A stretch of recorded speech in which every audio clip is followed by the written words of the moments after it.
Doctor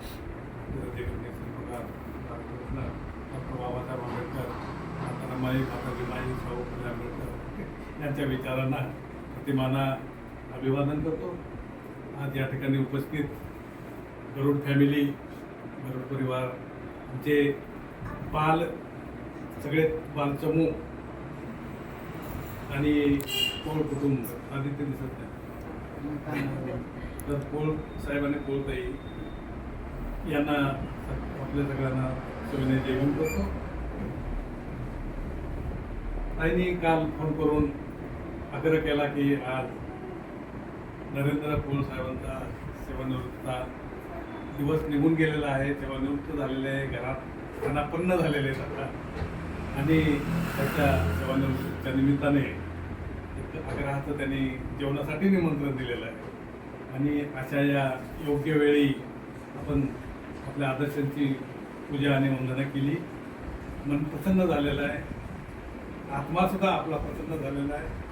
आणि अशा सगळ्या प्रसन्न वातावरणामध्ये पोळ कुटुंबियांची हे दुसरी इनिंग चालू झालेली आहे त्यांच्या संसाराची, त्यांच्या आयुष्याची. खरं पाहिलं आता पोळ साहेबांबद्दल बोलायचं ते ॲडमिनिस्ट्रेशनमध्ये होते. प्रशासन म्हणजे शिस्त.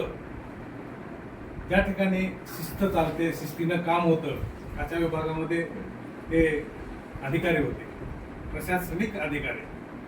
आणि सगळ्या लोकांवरती त्या ठिकाणी नजर ठेवायची असते. कधी रागवायचं असतं, कधी हसत खेळत, कधी गोडीनं, असे वेगवेगळ्या पद्धतीनं त्यांना काम करून घेण्याची सवय लागलेली असते. आणि बऱ्याच वेळाला रागावं पण लागतं आणि त्यांना राग येतो, आनंद पण होतो आणि हसत पण असतो. अशा सगळ्या सर्वांग विशिष्ट पैलूंनी असे हे अधिकारी असतात.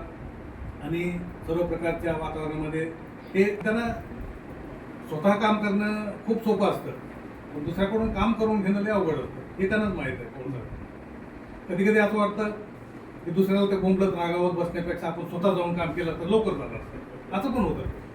आणि मग दुसऱ्याला ओरडून बोंबलून त्याच्याकडून काम करून घेतो. आणि कारण त्यांना एकदा सुरू दिली की पुन्हा ते त्यांना सवय लागून होती, कामच करत नाही, म्हणून ते रागावून कसे करून त्यांनी काम करून त्याच्याकडूनच घ्यायचं असतं. तर अशा अनुशासन विभागामधून प्रशासन करून वेगवेगळ्या अशा वातावरणात ॲडजस्ट करून हे सेवानिवृत्त झालेले आहेत 28 तारखेला. आणि आज आपल्या परत पोळ परिवारामध्ये, आपल्या फॅमिलीमध्ये परत रुजू झालेले आहेत आपल्या जुन्या काळामध्ये. आणि हा जो आपला आयुष्यातला बदल आहे, खरं पाहिलं ॲडजस्ट व्हायला खूप अवघड असतं. आपले सकाळी लवकर उठणे आणि नियमित हे शरीराला सवय लागलेली असते. आणि अशा सवयीतून, कामाच्या सवयीतून एक असा बिनकामाचा माणूस असा घरात वाटायला लागतं किंवा स्वतःला पण कधी वाटतं आपण बिनकामाचे येते. पण असं नाही, कालांतराने ॲडजस्ट होतं, ते सवय लागून जाते. आणि मग असं वाटतं कधी मेथीची भाजी तोडावी, कधी हे करावं, ते करावं, वेळ जातो. मी पण तोडतो असं रिकामं बसण्यापेक्षा, अनुभव सांगताय, रिकामं बसण्यापेक्षा आपला वेळ जातो. अनुभव सांगताय. आणि पुढे नाही काय होतं, बऱ्याच वेळेला काय होतं, निष्काळजीपणा, मग माणूस सोप्यावर पडून राहतो. आणि शरीरासाठी ते दूरदृष्टीने चांगली नाही सवय. मग टीव्ही जर सोप्यावर बसत नाही माणूस, आडवा पडतो. आणि आडवा पडला की मग ते सुस्त होतं आणि शरीराला ती सवय चांगली नाही. शरीर सुस्त होतं, लठ्ठ होतं आणि आपली हालचाल खूप मंदावते. हे माझी स्वतःची जाणीव. आता मला 9 वर्ष झाले, ड्रायव्हर 10 वर्ष चालू आहे. आणि सोप्यावर जरी बसलं तर बसून राहायचं, झोपायचं नाही. मी सुरुवातीला पडायचो, जोपर्यंत आता आडवं पडायचं मोबाईल. आणि अशा शरीराचे कालांतराने हालचाल कमी झाली, सुस्तपणा आला शरीरामध्ये. आणि व्यायामाचा अभाव होतो, कारण माणूस सुस्त होतो. काय होत नाही, आता काय उद्या करू, नंतर करू, असं शरीराला सवय लागते किंवा मनाला सवय लागते. तर अशा सवयी लागू नये म्हणून आपण घरातलं छोटं मोठं काम करत राहतो. आपल्या पत्नीला थोडा हातभार लावावा, ठीक आहे, भाजी पोळी करू नये, पण असं कधी लसूण चिरणे म्हणा किंवा कोथिंबीर तोडणे किंवा मेथीची भाजी तोडणे हरकत नाही, त्याने आयुष्यभर केलेला असतो. आणि मला मला म्हणजे आवडतं मेथीची भाजी. तुला माझ्या मिसेसला माहित आहे, मी ती 2 गड्डे आणले की ते माझ्याकडून टाकून देते. आणि काय होतं, नवीन नवीन रिटायर झालं ना की मनाला अशी सवय लागली जाते की आपण कामानिमित्त बाहेर जातो आणि ते महिलांना कसं सकाळी उठणं, डबा बांधून येतं, या नवरा घराच्या बाहेर गेला की त्या सुटल्या, एक असं ते सवय लागून गेलेलं असतं. आणि मग काय होतं, आपण रिटायर झाल्यानंतर आपल्याला काही काम धाम नसतं आणि मग किचनकडे लक्ष, मग काय हे तुटलं का, ते तुटलं का, हे वाजलं का, हे कुठं आहे, ते कुठं आहे, मग आपलं लक्ष तिकडं. मग आपल्याला कधी कधी आवडत नाही ते, मग आम्हाला फसकत रागवतो. मग बायको कधी तुम्ही ऑफिसलाच बरे होते, हे वाक्य येतं तुमच्याकडून, पण कधी ते तुम्ही ऑफिसातच बरे होते. कारण काय होतं, मग आपण त्यासाठी आपण किचनकडे खायला बंद करायचे, डोळे दिसलं तरी असं करायचं, नाही तर मग तुम्हाला काय करायचं, तुम्ही ऑफिसातच बरे होता. तर ह्या अशा सवयी एक कालांतराने होतात, कारण आपल्याला काम नसतं, वेळ भरपूर असतो आणि झोपून राहायचं नाही शक्यतो, स्वतःला बिझी ठेवायचं.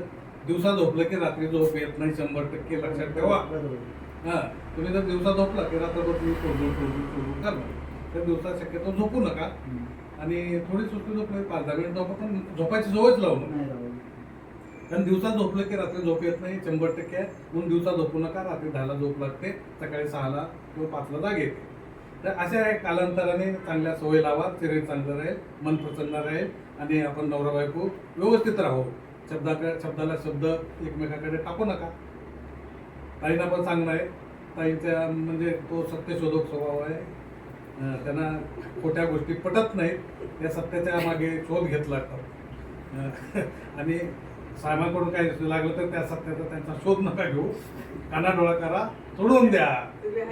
त्याच्यामुळे कसं राहिलेलं आयुष्य मस्त घोडी गुलाबी, आणि जे आयुष्य आपण जगलो नाही ते जगा, फिरा इकडे तिकडे. आता आम्ही जसं राजस्थानला जातो, श्रीलंकेला जातो, तसं तुम्ही बाहेर पडा, काय फरक पडतो. पोरं आपलं त्यांच्यासाठी आयुष्य त्यांचं पडलेलं आहे, ते कमवतील, त्यांना घर मिळायला पुष्कळ जातं त्यांना.